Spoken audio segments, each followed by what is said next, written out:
Hi there, I'm Des. And I'm Tim, and together Des and I head up the men's ministry Momentum Australia. Momentum has multiple functions, but primarily our aim is to help men to succeed in life, to do life better. We run a weekly radio show that goes all around Australia where we talk about anything and everything that relates to men. And you know, we encourage men to do life in community, to do life with other men where we can be accountable, we can be welcomed, we can be open and honest about what's happening in our world.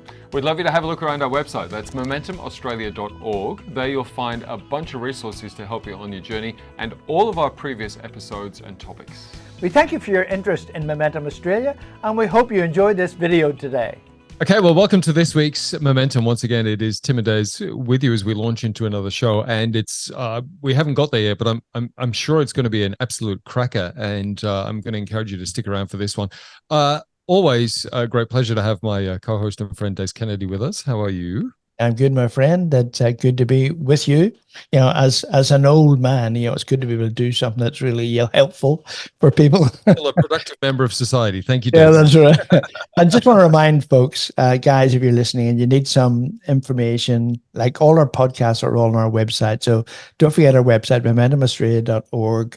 All the podcasts, other YouTube videos that'll help you on your journey. And also, if you want to help Momentum financially, you can donate on that website. You know, we run very lean and mean. So if you can help us with that, that would be fantastic. And also our Momentum CARELINE brought to us by CARELINE Connections. And that's 1-800-000-MEN. That's 636. So you need a safe and honest conversation with somebody who's not in your world, which is a good thing sometimes. You can reach out to that CARELINE. It's operates from 9 a.m. to 5 p.m. 7 days a week. And Tim, tell us about YouTube. Well, it's this thing where you can watch videos, and we have now joined the YouTube spot. You can look, and it's cool because, I mean, listening while you're driving or at the gym or whatever, that's cool. A lot of people are watching stuff these days, and it is a bit more engaging. You can see Des and I and our guest, who we're going to introduce in just a moment. So if you want to step into that space, Momentum for Men, and you can find us on YouTube. But it is great to have you with us. And again, we just mentioned all that stuff there. We say that because we at Momentum, our heart here is to help you on your journey as men, get you connected as well, which is really important for us as guys to not do life in isolation. And there's a couple of things there you can have a look at. MomentumAustralia.org will give you the full lot and hopefully help you on your journey. And talking of which, this week's show is going to be one that you will absolutely want to backlog and have a look at again, because we're talking about boundaries. And, you know, as much as a boundary fence is helpful to know where our property ends and perhaps our neighbor starts, like that's in a physical sense, boundaries are also really necessary in relationships to ensure that we don't overstep and then get stepped on in return. But what do boundaries actually look like, and how do we put them in place? You know, with some thoughts directing from their new book, Understanding Healthy Boundaries, is the CEO of Focus on the Family, a good friend of Momentum. Brett Ryan, welcome to Momentum. It's a pleasure once again, gentlemen. That's really cool.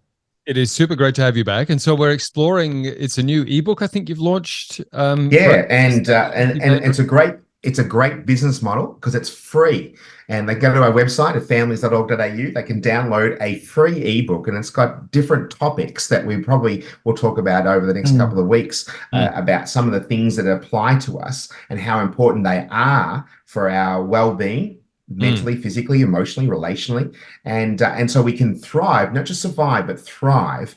And for those who've got a faith to thrive in Christ. So it's important that we know what boundaries are, what do they look like, and why is it important to put them in place? Well, boundaries define who we are, and they define our value systems, our belief systems, where we begin and where we end. And we are in control. That's the best way you can handle it. That boundaries, when it comes to relational, I'm obviously mentioned in the opening remarks, you know, like a fence line, that's a boundary, but it's not personal. We have a sporting field. There's a boundary line, and we know when we can play and when we not can play. When it comes to your own personal well-being, it actually is how we express our values, how we define ourselves, and why that's important. It's because it defines what we're responsible for and what we're not responsible for. And what's appropriate, what's inappropriate. And when we do that, when we look at that point of view, you know, like we could talk about the physical well-being, you know, this is my body, I'm going to protect it. And it's my responsibility, not someone else's responsibility. That's as an adult. When you're a parent, that's a little bit different, and we can, divide them up as we go along. But in summary, we're looking about how we can look after ourselves and find out what's okay and what's not okay, and that's so important when it comes to boundaries. So, I mean, there's a few ways we can implement boundaries, Brett. So I suppose let's look at that, because there's physical, emotional, spiritual, psychological. They're just some of the boundaries that we can start implementing. Now, this will all be, for some people, this will be new information, this idea of boundaries. And to be honest, I've been very poor with putting in boundaries when I was young because I didn't understand it. And then, of course, the challenge is when you start to put in boundaries, it's finding a healthy balance of what that may look like. So we're not too rigid and we close everything off completely, but then being able to confidently state, no, this is where I feel like the line's being crossed, whether it's me or you. So I suppose let's look at how do we put those things in place? I mean, physical boundaries, let's start there, because I suppose from a physical perspective, some people at least can get the idea of, oh, I understand that some physical boundaries, I can kind of get my head around that. So some obvious physical boundaries? Well, we obviously, and when people think of physical, they often refer to sexual, what's appropriate, and especially in the marriage. But as you're growing up, you want to teach our kids what's appropriate and what's not appropriate, what's okay, what's not okay. Even my 2-year-old granddaughter, if she doesn't like something, her parents have taught her to say, I don't like that. That's my body. I don't like that. And I thought, that's a great thing to implement at a very early age. As we're fast forwarding, and we can see in our, our hashtag Me Too culture, the idea of what was appropriate, what's not appropriate, consent and not consent. But when we talk about our body, it's saying my body belongs to me and no one else. And I am the one who's in control to give permission, what is appropriate and what's not appropriate. And basically, it's saying what's an appropriate boundary when it comes to ourselves. It's actually saying I'm in charge, but what's inappropriate is when someone takes control of your body or takes control of your thoughts and oversteps their mark or their responsibility over you, and that's inappropriate. So that's where it starts when it comes to physical boundaries. Is it sort of you said take control of, as opposed to pushing the boundary? Do you know what I mean? So if you've got somebody, you talked about the control of the boundary, somebody takes control of your boundary, but it may not be maybe not that severe. It may be just pushing the boundary. I have this is my value, this is my belief system. I can push that a little bit, and then I push it a bit more, and then I push it a bit more, right? Yeah. And that's when we can talk about a toxic type of relationship, and that pushing those boundaries. And out of fear, we're worried about if we hold fast to our boundaries, there'll be repercussions. So instead of enforcing them, and I should say, you can enforce them. It doesn't mean the other person's going to participate in them. So you have to put in that idea that these are my boundaries, and if you overstep them, there will be consequences, and I'm going to follow through on my threat. For example, the way that you touch me, if you keep on doing that, touch me inappropriately, I'm going to leave. And if you don't, and it continues, I will then go on to reporting you. Now, it's all very well to say those things. Unless you follow it through, they're idle threats. And that's when you have the scenario which you was talking about, Des, is when someone will actually go, I'm going to keep on pushing and pushing and pushing and see how far I can go, and see how far I can get away with it. And unfortunately, that's happened too much in our culture today. Yeah. Brett, can I come back a step maybe, and just because I think this is perhaps important for people to understand, what would indicate about ourselves and how we feel? So I'm using the physical one there that you demonstrated. So even for your granddaughter, that makes me feel uncomfortable. This is my body. I don't like that. Please stop. Something. What is it that inside of us would go, oh, I feel like someone's overstepped my boundary. I need to put a boundary in place. So people can get an understanding to go, okay, what would indicate to me that perhaps I haven't put in a boundary, or I've had the boundary overstepped. How does that make me feel? What inside of me would indicate that somebody's stepped into that space and I need to put a boundary in? Does that make sense? Yeah, it's either that you're feeling out of control, or a very clear word is I don't feel safe. And if I'm not feeling safe, you are encroaching on mine. And we talk about our own personal space. That can be, an imaginary boundary, but also be the physical boundary. But if we can put a boundary around ourselves and we're actually saying, hey, and if I was doing an analogy with you, say, for example, with a group of young people, I do this often if I'm speaking to students, and I say, if I come to, you stay stationary and I'm coming walk towards you, I want to let you can tell me when to stop. And I'll go up, like I'm 3 meters away, and they go, that's enough. And then another person will go up to 1 meter. And then there'll be a third person, which I usually pick the right person to, and I go nose to nose. All right. Just because I like to get a reaction. But we all have our own personal space, and we have to know where we feel safe in that personal space. And it could be with physical, or it could be, as we're already going to identify, the psychologically emotional, the relational, the psycho, even just the fact is when someone is doing something to you that you're not in control of, and you either fight or freeze, or you flight, you free, you're trying to abandon yourself. So we have that psychological thing that we are inherent that we do.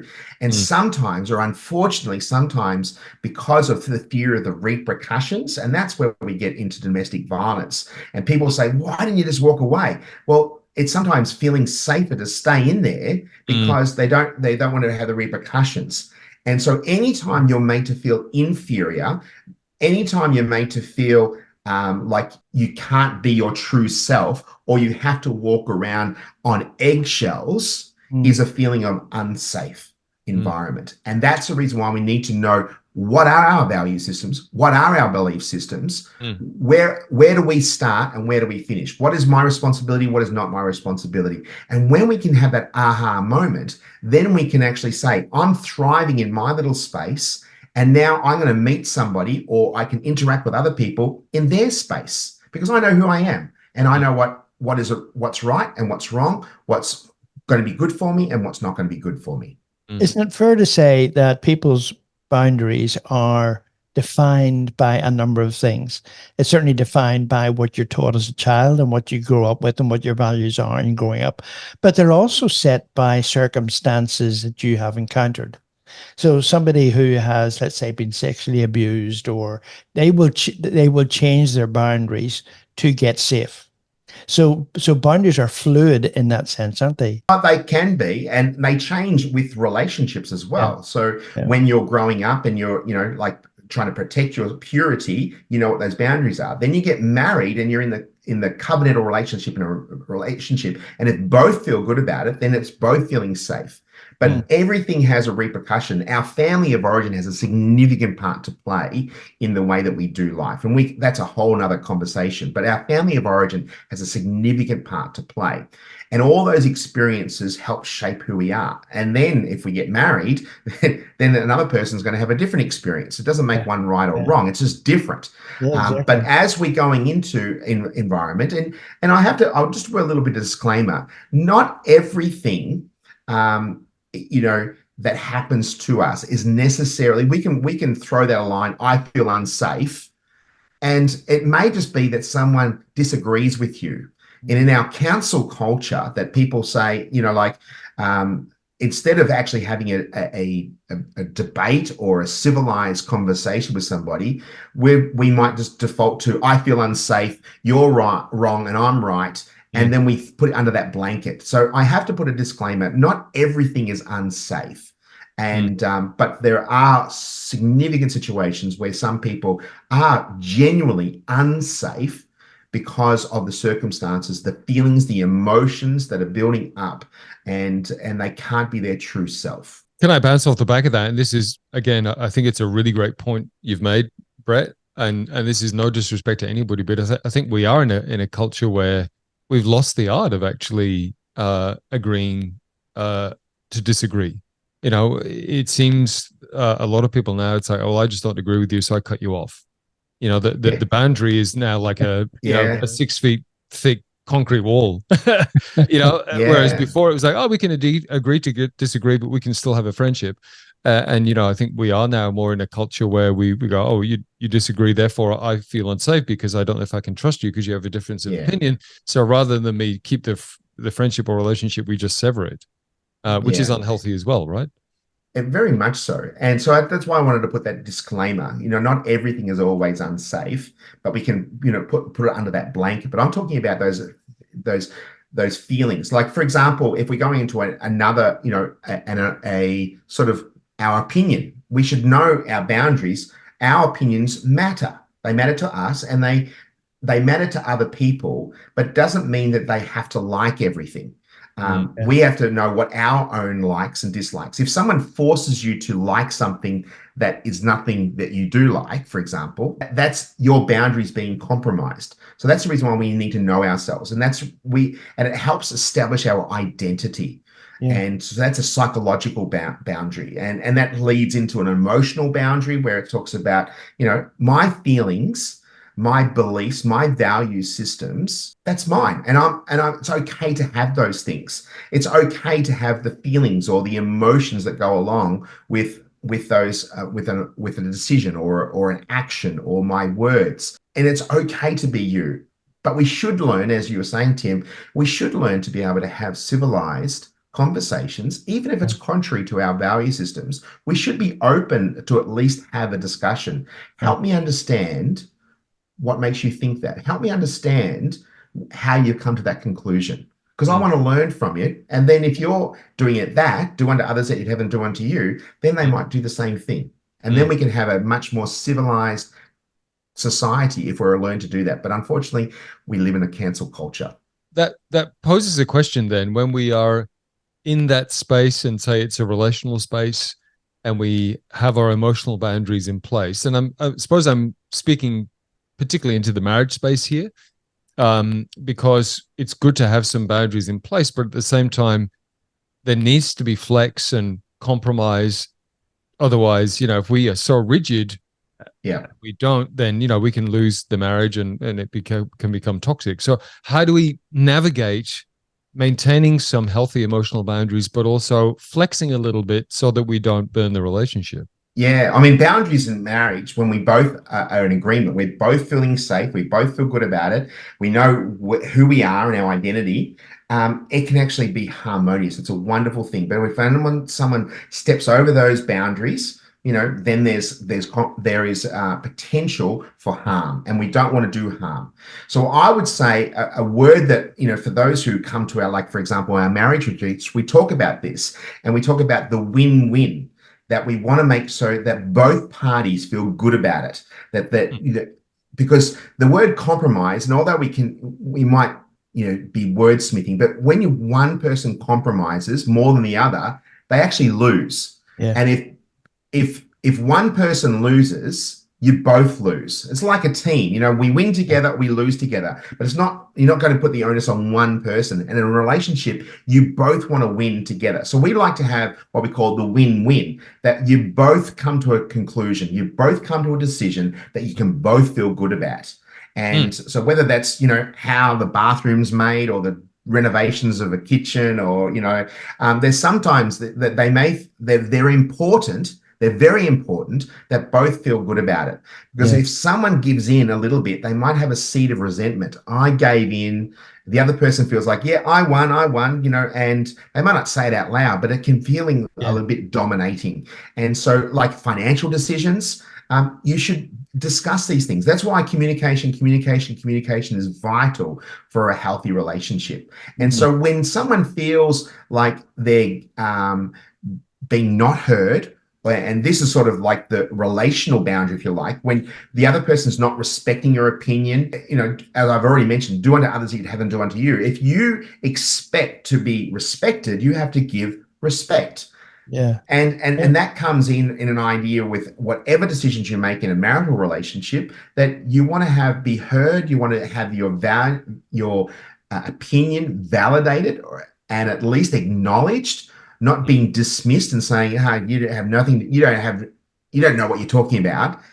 that's not healthy for any relationship. And that's where it unfortunately can lead to a dysfunctional relationship. And that's not healthy for anyone. So some tips then, and again, people are probably better off doing your marriage course to get this in full, but just pulling that out when we give that a plug. But look, I mean, as far as then the win-win, right? Because logically, when you think about it, if you've got two people with differences of opinions, we've got our boundaries in place. And let's use the one about the bathroom renovation, right? I want black taps and I want brushed gold, right? How do we get a win-win? Like, because someone has to.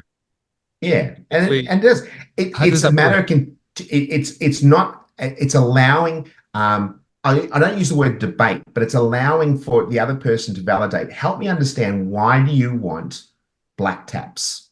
Right. Why is it so important to you? And if we get down to the base of why we want something, then we actually get to come alongside the person. That's right. That's why I understand why you want the black taps. You know, you grew up in a household that had white taps and you said, I'll never have white taps. And that's where you want black taps. But then that has to be unpacked. Yes, And then you have to actually definitely. ask yourself, does it really matter?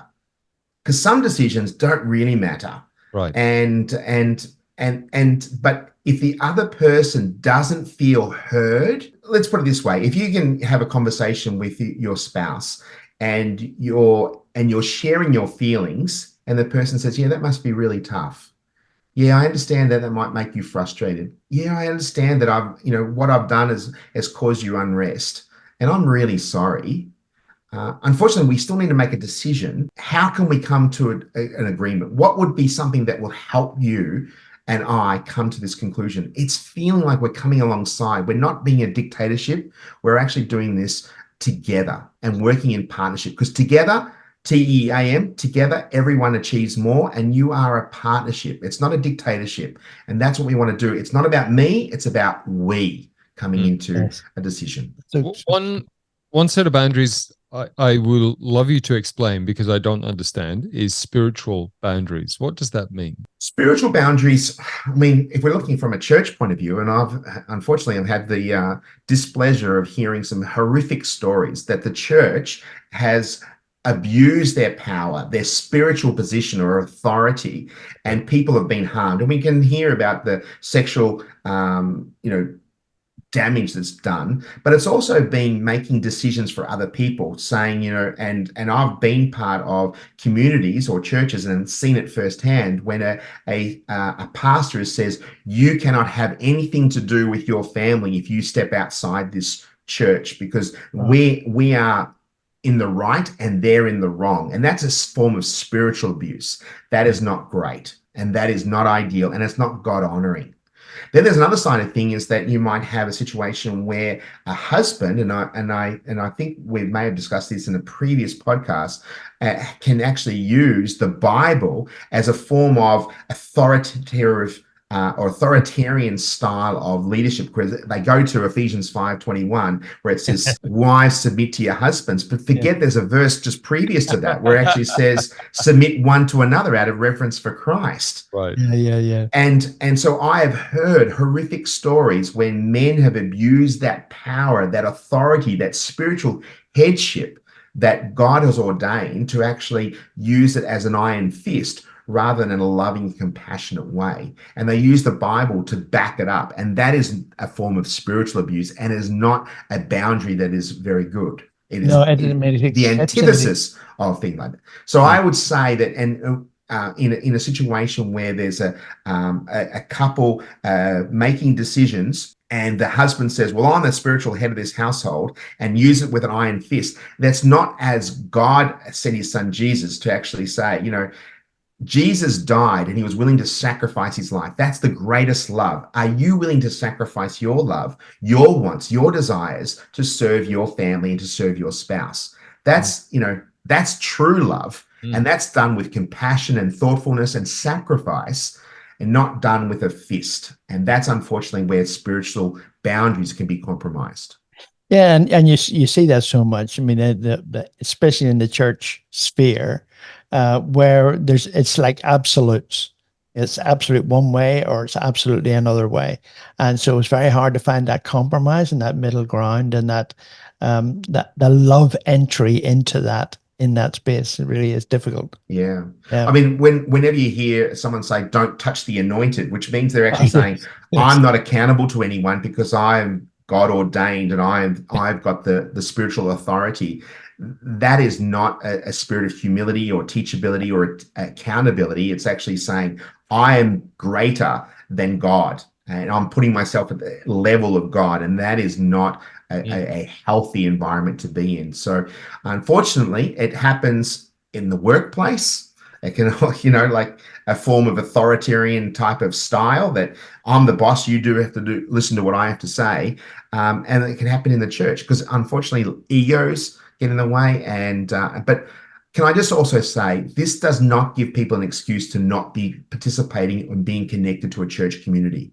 If you can't find somebody, find another community that you can feel that. If you have been in a situation where this is taking place and it's very abusive, you need to remove yourself. And it shouldn't give you an excuse that all churches are the same. It's not, because I'm part of a church community and I know hundreds of other churches that are wonderfully welcoming, but it's run by humans, and humans are imperfect beings and they're going to make mistakes, but it doesn't mean that you shouldn't be a part of a church community. I encourage people to do that. And if they can't do it, face to face, join an online church community. And I'd love to have, so there's no excuse of being part of a church community somewhere along the line. Yeah, that's good. We all agree then, Brett, that boundaries are healthy, right? We've spent the last part of the show talking about that. So let's use the last few minutes to look at how do we know if the boundaries that we're setting are healthy, whether they're or unhealthy. Like, what's the difference between a healthy and an unhealthy boundary? What would they look like? Oh, there's a couple of things we can have. We can actually have it so they're too rigid, like they're not movable, they're not flexible. I think you mentioned about, in a marriage relationship, there is a give and take. There's a little bit of a saying, I'll give in a little bit and you give in a little bit, and we work together. But if they're too rigid, then that's not great. Then on the opposite is that there's just no boundaries. It's porous.